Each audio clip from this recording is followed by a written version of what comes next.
the derivative of sine and cosine.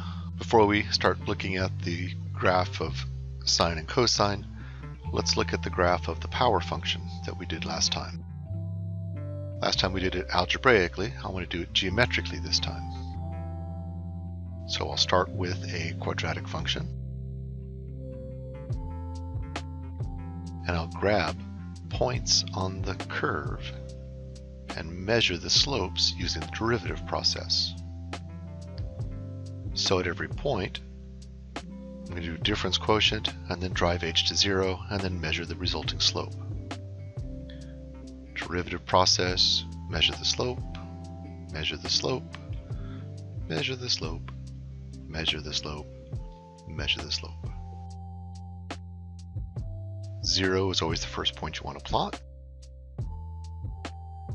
Measuring the slope numbers, literally laying down a ruler and just measuring the slope.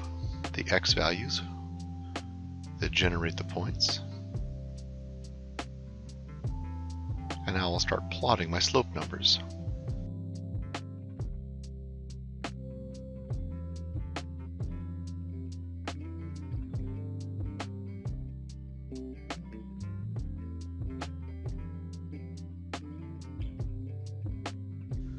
Every x value gives you a height and a slope number, and I'm just plotting both. The graph of the slope is a line. Looking at the equations that generate the curves, x squared minus 1 is this equation. 0 is at the vertex with minus 1. Taking our difference quotient and driving h to 0, y prime is 2x. Where 0 is at the x-intercept. We're going to use this technique as well as the algebraic technique extensively throughout the course. Let's do the same process for the sine function. So I'm going to graph the sine function and I'm going to look at selected points and measure the slopes. So I'll grab these selected points and I'm going to plot both the height and the slope against their respective rulers. Plotting the sine function. Grab the points.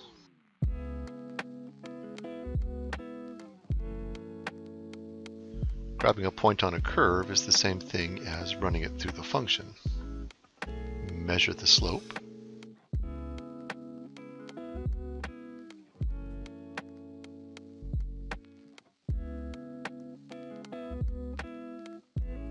Record those values.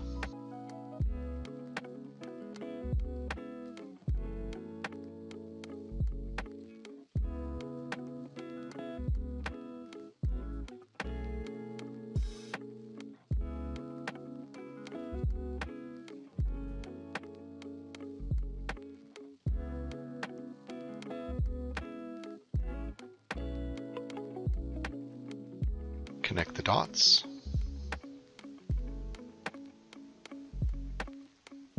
The sine function was my height.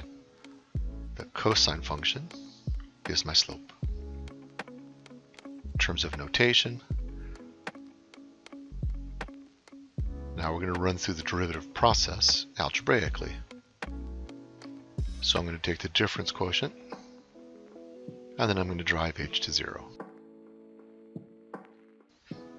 Rewriting what we want to do. We want to feed sine through the derivative process and have cosine come out.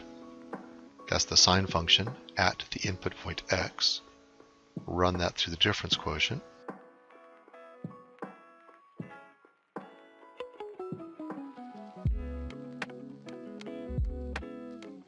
Let's look at the geometry of that again.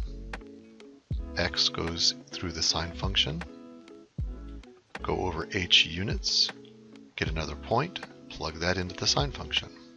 And now I measure the slope between those 2 points. So it's the slope of this secant line. That's our difference quotient. Then we're going to drive h to 0. So the points are going to drive towards each other. In the limit, there's 1 point. So as h goes to 0, this second point is going to overlap with this first point. In the limit it is. H is never actually equals 0, it just tends to it. And that'll give us this line. That's the slope we're measuring. And that turns out to be cosine x. That's our slope number, y prime, which is a rise-run relationship. Our differentials are always starting from our input point, and we measure up and over, or over and up, whichever. But our differentials are always the change from our input point. Looking at the difference quotient, we'll handle it the same way as always. So the x plus h term we need to expand. Use the addition identity for sine. But now when I subtract sine, I need to factor. Sine x is common, factor that out.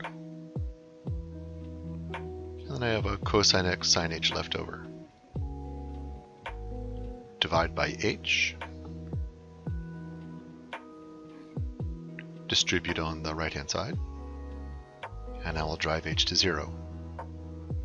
This thing on the left goes to the derivative of the sine function. That's its definition. On the right, we just need to show these two limits. And we'll be done. Sine and cosine are defined geometrically, so we have to use the geometry to prove these limits. We'll look at the sine h over h limit first. Remember, theta is the arc length, and then that's what we call the theta in radian measure. The length of that blue arc is theta units. Sine theta and cosine theta are the lengths of those green lines. And 1 minus cosine theta is the length of that red line. If we extend the triangle out so that the base is 1, then that side is tangent theta. Sine theta is less than theta because of a triangle relationship. Sine's like a leg, theta's like a hypotenuse, so sine theta over theta is less than 1. By the similar reasoning, tangent theta is bigger, it's the hypotenuse, and theta is a leg of a triangle. Divide by theta, multiply by cosine, and now drive theta to 0. Sine theta over theta, as theta goes to 0, is both less than and bigger than 1, so it must be equal to 1. Now that we have sine h over h goes to 1, as h goes to 0, the other limit is going to be easy with a little algebra trick. I'll multiply by 1 cleverly, so I can make a square. Pythagorean theorem, 1 minus cosine squared is sine squared. Split it up into two pieces, sine h over h, which we know goes to 1, and sine h over the other stuff, which will be fine. Drive it to 0, 1, sine goes to 0, 1 plus cosine goes to 2, and the whole thing is 0.